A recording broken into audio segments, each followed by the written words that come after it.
So if I can introduce Dr. Christy Nishita. She is an associate specialist at the University of Hawaii Center on Aging. She received her PhD in gerontology from the University of Southern California. Her focus is on quality improvement and systems change in community-based long-term care with publications on aging in place, nursing home transitions, intergenerational programming, and health promotion. She is the consultant for the Mayor's Age-Friendly Honolulu Initiative. Dr. Nishita is also principal investigator for Hawaii's Alzheimer's Disease Initiative, co-principal investigator for the Hawaii Going Home Plus project, and co-coordinator for the Journal of Intergenerational Relationships. Please help me welcome Dr. Nishita.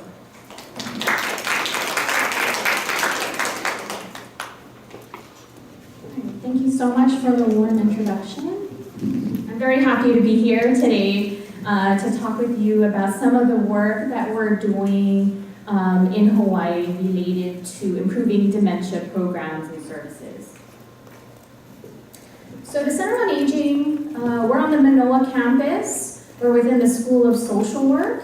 I encourage you to take a look at our website. That's the top bar of our website right there. And check us out and see what we're up to. But very broadly, the center has a threefold mission of promoting interdisciplinary research, gerontological education, and also being of service to the community, to policymakers and to clinicians as well. We're a small center led by Dr. Peggy Perkinson.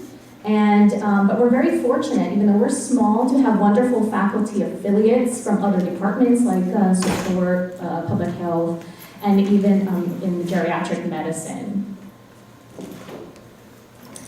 So, as was said earlier, I'm a gerontologist by background, and here are some of the programs again that I'm involved in, just to get a sense of the kind of work that we do at the Center on Aging, very community-based type research.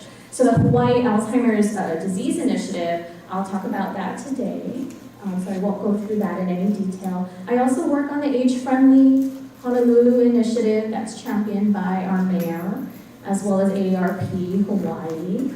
I work with DHS at the state level on an adult protective services contract. We're looking at improving quality of their investigations into vulnerable, abuse of vulnerable adults. And then also the Hawaii Going Home Plus project, and that's with our MedQuest division, and looking at improving the quality of transitions from institutional settings to community settings. So my purpose today is to talk to you about dementia capability, and that's a buzzword on the federal level. So what does dementia capability mean, and why is that a federal direction?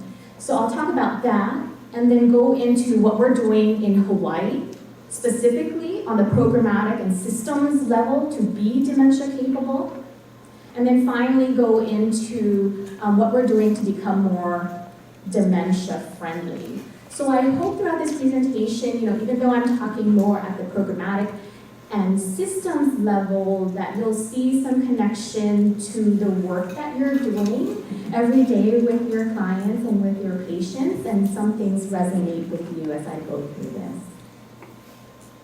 I'm going to start with the definition of dementia. I don't want to belabor this. I know we don't need to dwell on this, but FYI, this is the definition that our federal sponsor for our grant provides to us, and this is what we communicate in our public awareness, our community education type trainings, this definition of dementia: the loss of cognitive functioning, thinking, remembering, and reasoning, to the extent that it interferes with a person's daily life and activities. So this is the definition that we start with.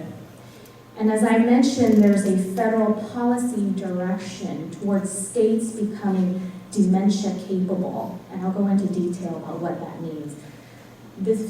On a federal level, they want dementia capable systems that provide quality services that are person-centered, self-directed, and culturally competent. So I'll get into what that means. But let me start with the why. Why are we working on this larger systems level, on this policy level? to be more dementia capable? Well, at its heart, it's based on what you folks are seeing every day with your clients and your patients. And some startling facts and statistics that most people with cognitive impairment do not report it to anyone because of fear, because of stigma. They don't know what is normal versus not normal in terms of aging and cognitive change. A lack of knowledge about what can be done, and also reduced insight. So I find these statistics very interesting, that only 19% have discussed their symptoms of memory loss with a healthcare provider, and diagnosis is often delayed by 6+ years after symptom onset. And so with no diagnosis, it's very unlikely that the person or the family will reach out to receive, connect with supports and services. And so when a diagnosis is made, it often occurs in mid to late stage when people are failing to thrive at home. So it's critical then to identify these conditions early and make appropriate referrals to community supports. So that's our why. So that's our why that you folks probably see every day within your own family or in your own professional life that is driving this federal policy direction to being more dementia capable. So what am I talking about? What does that mean to create a dementia capable system? Well, here from our federal sponsor, Administration for Community Living, the components of a dementia capable system. Okay, and I'm just going to read these to you. Number 1, a dementia-capable system educates the public about brain health and risk factors for dementia. Number 2, the system identifies people with possible dementia and recommends that they see a physician for a timely, accurate diagnosis. The system takes into account program eligibility and resource allocation and the impact it has on people with cognitive disabilities. And staff communicate effectively and provide services that are person-centered and culturally appropriate. Educate staff about possible dementia, so staff within an organization within the healthcare system about symptoms and about appropriate services. Implement quality assurance systems and encourage development of dementia-friendly communities. So those are the 7 components, the 7 characteristics of, on the federal level, what they're pushing states to do, to work on these 7 aspects. And that drives, of course, a lot of the work that we're doing here in Hawaii. Before I get into exactly what we're doing in Hawaii, let me start by just some statistics, just so we are all on the same page. I'm sure it comes as no surprise, Hawaii is growing older, and it's growing older at a faster pace than the rest of the United States. And you can see that better in this graph showing the growth of the older population, 65 plus. You can see the US proportion of 65 plus in the red, and then Hawaii in the blue, and you can see that crossover. And Hawaii has a greater proportion of older adults in the population than the rest of the United States. Now, in terms of Alzheimer's disease specifically, these numbers are from the Alzheimer's Association facts and figures. In the US, you can see some of the numbers there, that more than 5 million Americans are living with Alzheimer's disease. And by 2050, this number could rise as high as 16 million. And in Hawaii, you can see our numbers there. Currently about 27,000 diagnosed, rising to about 35,000 by 2025. But a word of caution, it's hard to get good data, so we know that these figures do not include those who are undiagnosed, and it's estimated that approximately 60 to 80% go undiagnosed. And what about caregiving? Well, the majority of care is provided in the home by unpaid caregivers, 70%. And these numbers are also from the Alzheimer's Association facts and figures, that it's estimated that there are 66,000 dementia caregivers in Hawaii, delivering 75 million hours of unpaid care at a value of $944 million. So that's startling in Hawaii. That's startling. That's a tremendous number. And in terms of living alone with dementia, we also don't have good numbers for this, for obvious reasons, that we don't have a good range for the number of people who are living alone in the community with Alzheimer's disease or related dementia. So you can see the numbers there, that 15 to 33% live alone. So these individuals don't have, any caregiver support, and it's there's a lot of issues surrounding them living alone with dementia, and I'll get into some of that.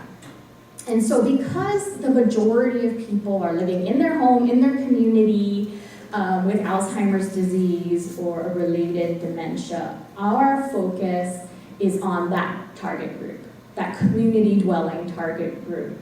And so we're very fortunate to have 2 federal grants to support our work in Hawaii. So the first one is the Hawaii Alzheimer's Disease Supportive Services Program, and I know it's a mouthful, and it was given to the Executive Office on Aging and headed up by Deb Shimizu in the red. And then also the second one is the Hawaii Alzheimer's Disease Initiative, which was given to the UH Center on Aging where I work.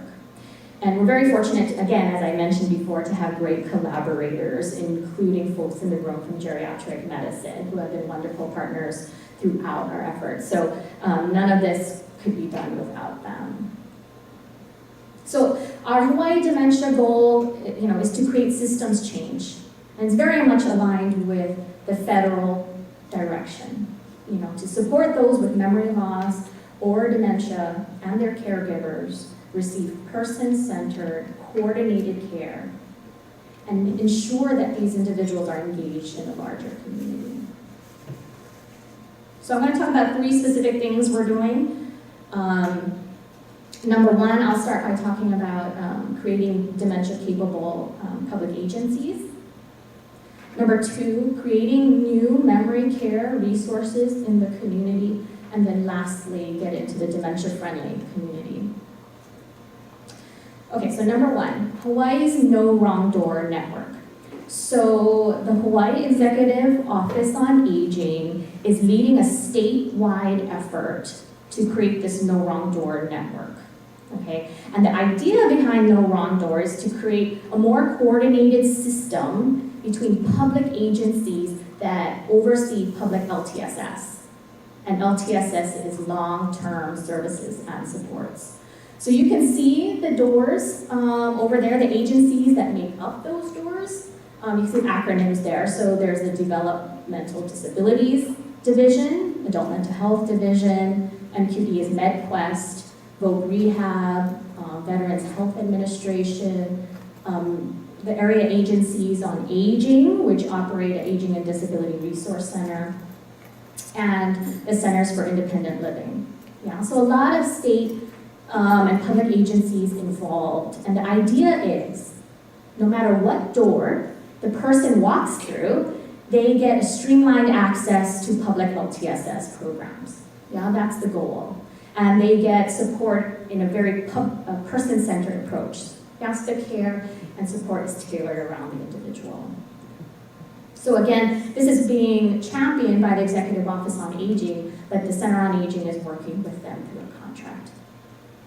So the first thing we did in the past year, and how it applies to my presentation today, is we're working to ensure that these doors are dementia capable. Yeah, so in the past year, we've trained all the doors in all counties on this dementia capability training. And we targeted frontline staff, information and referral staff, case managers at all the doors. And the training is based on national best practices and was delivered by 2 excellent trainers from Minnesota. So what was the training about? Well, there were 3 parts to the dementia capability training. Number 1 was understanding the basics, to be able to define dementia, to understand the difference between Alzheimer's disease and the other dementias. These are all the learning objectives. Be able to understand the signs and symptoms of dementia and the importance of early detection. And then understand the way in which dementia progresses and its impact on the individual's everyday living skills. So the second part in this one-day training was teaching them how to take action. So how can they help to detect memory loss and incorporate it within their public agencies' policies and procedures and their existing intake and assessment protocols. So they were trained on using two validated tools. Number one, the 88, which I'll show you what that looks like, and the mini-cog. And they were trained to use it and to help them identify potential people with dementia and understand strategies to take action, if they score high on those tests. And then the third part is about supporting clients and families in the home. So to be able to describe the types of services and supports that people with dementia and their families often require, and the local resources that might help them support people with dementia and their care partners, and then be able to take a step back and appreciate why we're trying to create a dementia-capable system around the individual and being more person-centered, and why that's advantageous for them to be part of this more coordinated system. So I'm going to go back to those two standardized screening and assessment tools. Number one, the 88. Oh, you can see it pretty well. Okay, now the first one is the 88, called that because there's 8 questions. Very simple, so it can be delivered over the phone, and that's especially useful for the information referral staff that answer the phone. If there's a concern, they could do that right there over the phone, or in person, that's possible too. You can see the response categories are very simple. Yes, they've seen a change in this area over the past several years. No or don't know. So the types of questions, have you noticed problems with judgment? Number 2, have you seen less interest in hobbies and activities? Number 3, repeats the same things over and over. So you can kind of see the types of questions. So the caregiver can respond to this. And the scoring is just adding up the number of yeses, basically. And if there's a 2 or greater, there's a concern or a potential impairment. The next one is the mini-cog. You folks are probably more familiar with this one. The folks also receive training on how to administer. They practice that. It's good because it's very quick. And you know the 3-word recall as well as the clock drawing component of the mini-cog. So they were taught to do that and score it. So what happens? Well, so we're working with the doors in order to change their protocols, so that they better support people with memory loss. So if they come to the door and you suspect something wrong with their memory, then we want the doors to give them either the 88 mini-cog or both. Yeah. And then the No Wrong Door Network is creating this electronic referral tool that's standardized. So there's a common referral tool that the public agencies can refer. Yeah? So all the agencies in the door, all the doors, are going to be using that tool. And they would refer to the ADRCs, which is the Aging and Disability Resource Center in their county for LTSS. Yeah, and then it's the ADRC's responsibility to connect that person with community resources and also to their PCP for assessment and diagnosis, if that has not already happened. Yeah, so that's a very rough protocol. A very simple protocol, about how things are flowing. And it's an ongoing process. We're in year 1 of this particular grant, so in the subsequent 2 years, we're just going to be continuing to strengthen, retrain on how to use these different tools and support these different agencies and how to integrate these tools and this process within their own system. So I'll go into strategy number 2 that we're doing, and this is through our Hawaii Alzheimer's Disease Initiative grant, is to build memory care supports and services in the community. And I'm going to talk about 2 in particular. There's several things that we're doing through this grant, but I'm just going to highlight 2. The memory clinics and memory care navigation. So the memory clinic, we are creating new memory clinics as part of this grant, and it's replicating a model that was created by Dr. Rita Fernandez at Kokua Kalihi Valley. And we've created new memory clinics at Molokai Community Health Center, Kalihi Palama, as well as West Hawaii Community Health Center. And why a memory clinic? Let me start with that before I tell you what the memory clinic does. We all know typical PCP appointments, primary care physician appointments, are typically short with limited time to evaluate memory loss. There's often a long wait to see specialists and get an appointment. And this larger issue of brain health is rarely addressed in our medical model. So a memory clinic can address all those system-related issues. The memory clinic is based on a group visit model.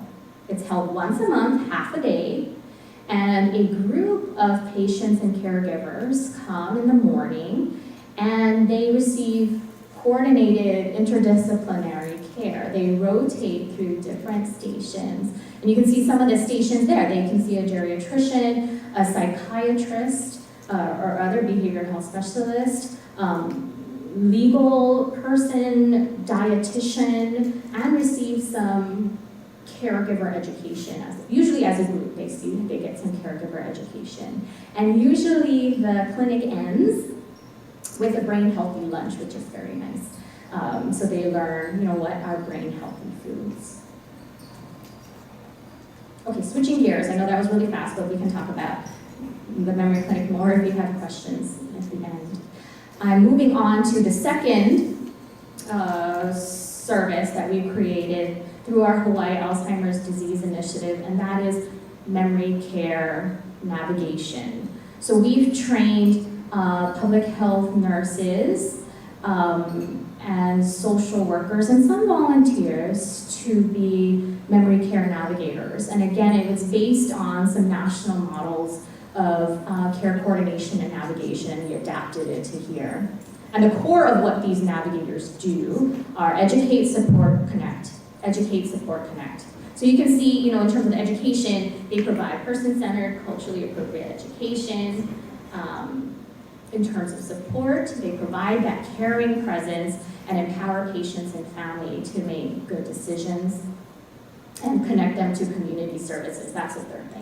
So you can see the brochure there. Our whole concept behind the navigation is that we're training existing social workers and nurses to have an additional tool in their toolkit, an additional skill to be able to better work with their clients with memory loss.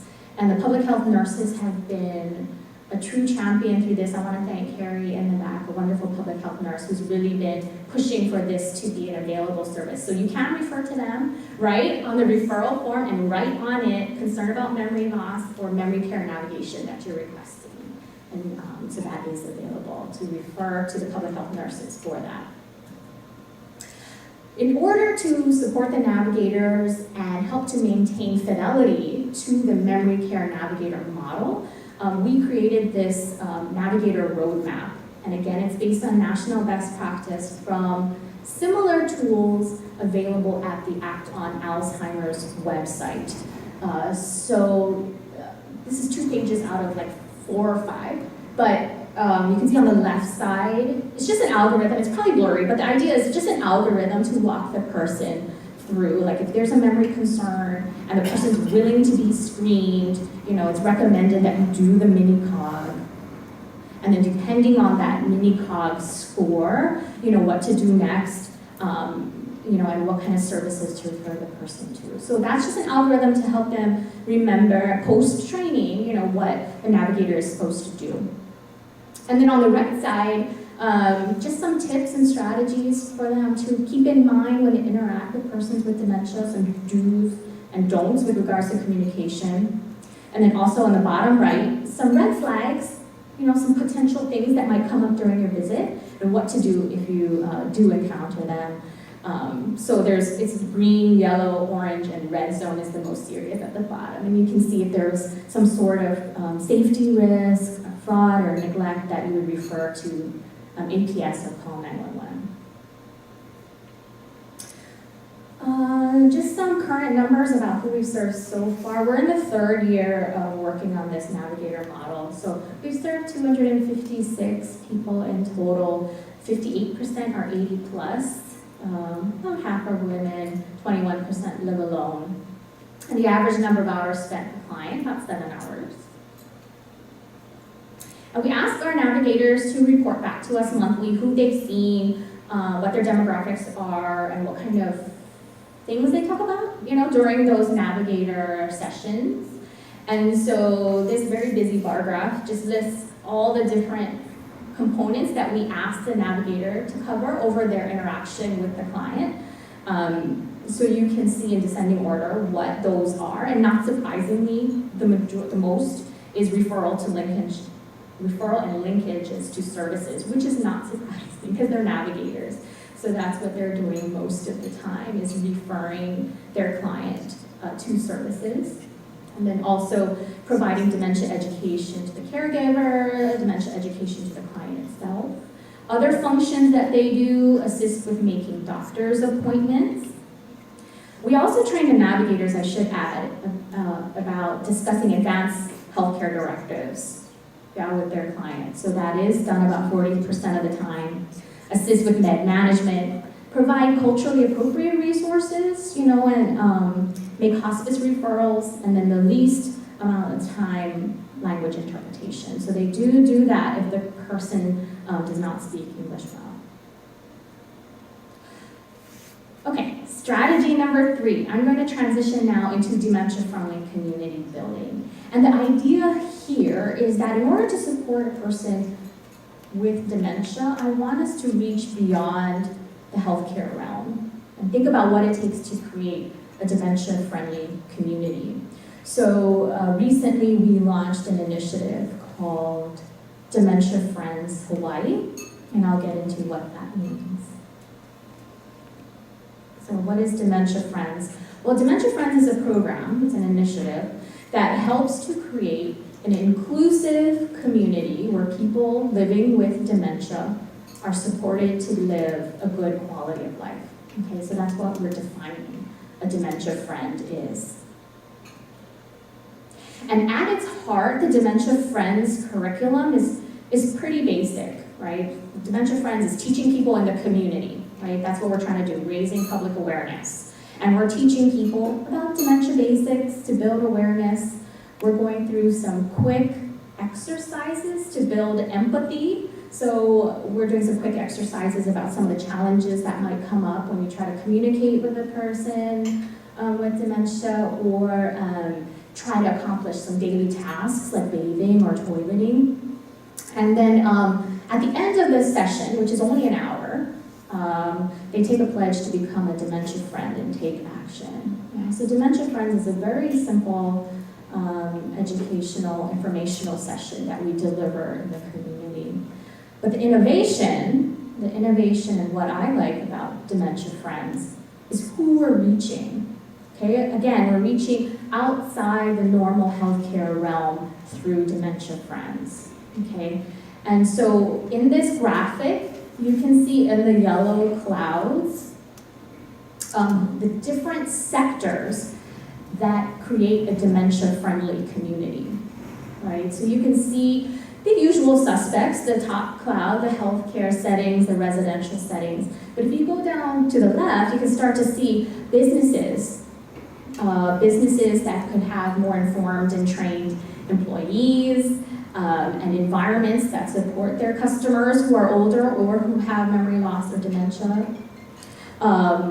Public environments, our parks, our streets, accessible transportation on the bus or taxis, dementia-aware local government services, first responders, faith-based community, our schools. So who needs to know a little bit about dementia? Who could benefit from having that little bit of awareness? Yeah, and pledging to take action in the community. So why? What is my reasoning for being so passionate about dementia friends? Well, I mean, it does go back to the fear and the stigma that I mentioned, earlier in the presentation. We don't want people to feel embarrassed or ashamed about their diagnosis and not want to leave the house and be engaged in the broader community. They don't want to go to the store. They don't want to go to the bank. They'll feel embarrassed. And in extreme cases, with cases of wandering, persons getting lost. And I've been collecting these news articles and taking pictures of my TV screen every time I see something like this locally, because I do feel that I'm seeing it with more frequency. And it makes me wonder, what if a police officer, was a dementia friend or a first responder, or a bus driver, a taxi cab driver, noticed this person? What kind of dementia-friendly community could we build if there were more people just not assuming that's a crazy person, or, taking the time to stop and see if the person needs help. And it's funny, because as I share dementia friends with people, I hear stories like, oh, I noticed someone wandering, last year, and that person intervened and just stopped and said, oh, are you lost? And helped the person home. So it's just interesting that people are softening up to this. Okay, I'm going to show a video that's better at illustrating what a dementia-friendly community is than I am, I think. So this video comes out of the UK, where they are embracing the Dementia Friends initiative. And it's a great video. I love it. I show it all the time because it shows first, from the woman's point of view, what a dementia-unfriendly community looks like, and then it flips and shows what a dementia-friendly community could be. I'm starting it kind of in the middle, so she's getting on the bus.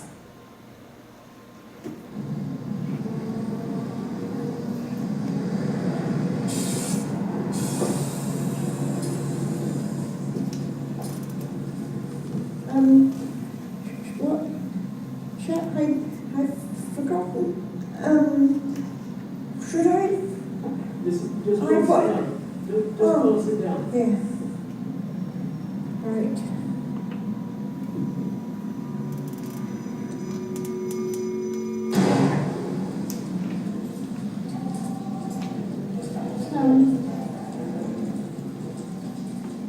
Oh, that way.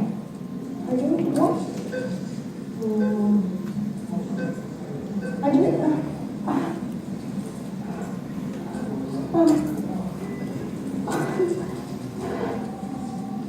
Could you keep my...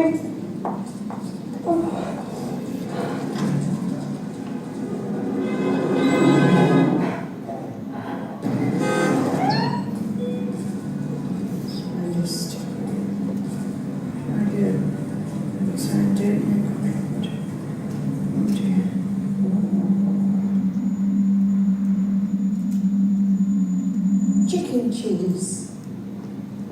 What? Chicken cheese? Sorry.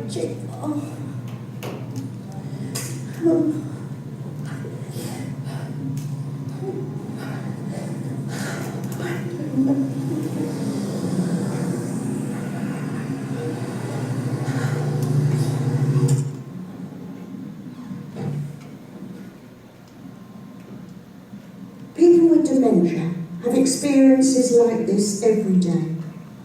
A little bit of understanding, tolerance, and patience can make all the difference. I'll tell you what, if you go into the seats just there, when we get there, I'll call you, okay? Okay, madam.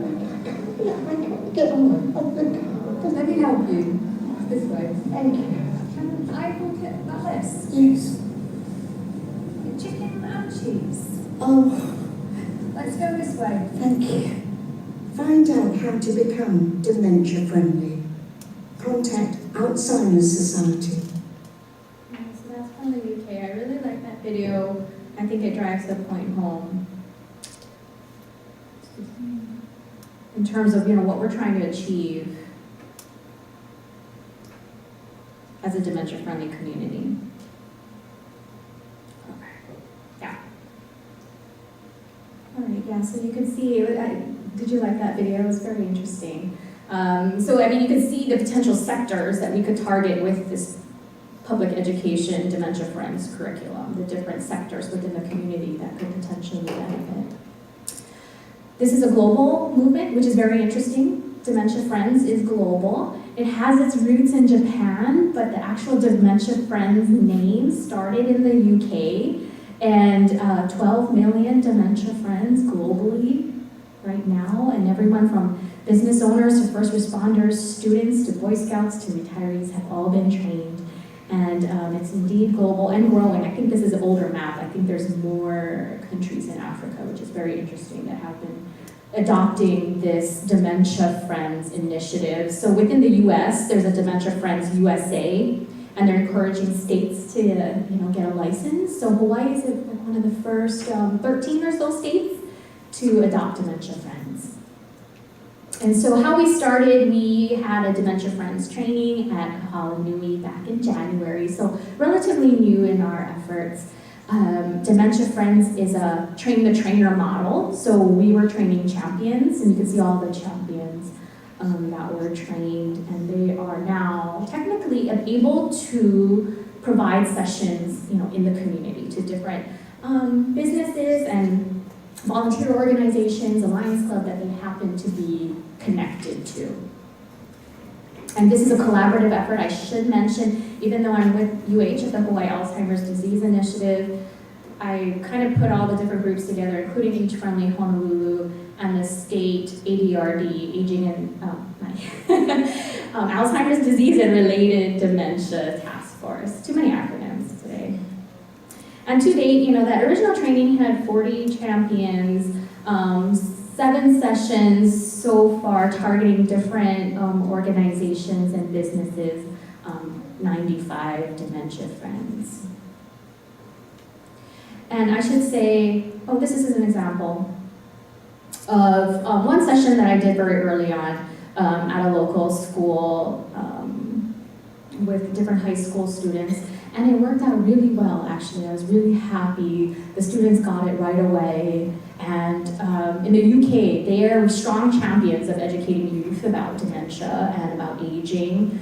So they have a curriculum in the schools for them on this topic. And their reasoning is that about a third of the youth in the UK have an adult relative with dementia, and that rang true here. A third of the students here in this class had a grandma, grandpa, or auntie with dementia. And so you can see at the end of the session, I said earlier that at the end of the session they take a pledge for an action that they'll take on in the community, within their own family or neighborhood. So you can see what they said. It's touching. Najam, who's 16 years old, said, "As a dementia friend, I will be willing to help anyone who has dementia and is in need. I will also be more aware of older adults around me just in case they need my assistance." So the pledges can range to just, a general pledge to something specific they could do, like visit grandma and grandpa more. And so we don't put up kind of parameters around what they pledge.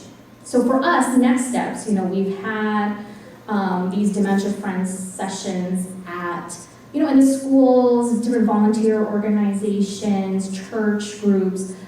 Our next step is to tailor a little bit more the general curriculum to the specific organization. So as an example, we had last month a Dementia Friends session at Bank of Hawaii. And we did our curriculum, but then we tailored it at the very end to talk about, what kind of signs and symptoms, or what kind of signs, not necessarily symptoms, that a bank teller might encounter or someone who interacts with clients, and talk about what some of the signs would be of financial abuse. And so that was very useful. And so that's what I mean about tailoring to the sectors. And we also need to start tracking the changes made by these businesses and individuals as they make their pledges. Follow up to see what kind of outcome and what kind of impact that we're having as we gain momentum and we target more sectors and more organizations within those sectors. And our vision, very broadly, is, of course, a more inclusive community for persons with dementia. So again, that's a summary of the 3 areas: the Dementia-Capable State Agencies, or DOORs, within the No Wrong Door network, the memory care resources in the community that I cover, the memory clinics as well as the memory care navigators, and dementia-friendly community building. So again, I'm standing up here acting like I did all this work, but it's really a wonderful collaboration, and I thank everyone, so many people in this room that are partners or collaborators in this effort, from the Executive Office on Aging, from public health nurses, from Dr. Masaki and Dr. Wen, from geriatric medicine. It's truly all these organizations involved in those projects that I mentioned today. And thank you very much. Thanks for your time. Any questions? Yes, Dr. Wang. See, that's a nice presentation and really great work. I had some questions about the memory clinic. Sure. Questions such as, who got to make an appointment, is insurance involved? Is it a one-time visit or is it other follow-up visits? And do that. Yeah, they do. Let me see if I remember all of that. Yes, they do lab work. It's not just a one-time visit. They could come back in subsequent, to subsequent memory clinics. I can't remember the exact proportion. Dr. Fernandez has the numbers on how many are just one-timers versus they could come back for follow-up to the next clinic. In terms of insurance, the individual providers bill their insurance as normal, for that interaction. What were the other pieces? 3 out of 4. Right, there was that one more, I can't remember. Do they need to make appointments, and also what is the, how many people usually show up? Oh, yes. So Dr. Fernandez is a real champion in this, but they tend to over-invite, not to be funny, but because people forget to show up. So they do over-invite people to the memory clinic, and it ends up on average about, I've seen 6 to 8 in terms of the data that actually come to the different monthly clinics. Yeah. And so the referral can come from within their existing client population that they serve at the federally qualified health center. But depending, referrals are also possible from other, especially Kalihi Palama. I think there's a restriction with Kokua Kalihi Valley that you have to live in the Kalihi Valley area, but the Kalihi Palama, yes. Any other questions? Well, we can talk after too. Thank you so much for your time.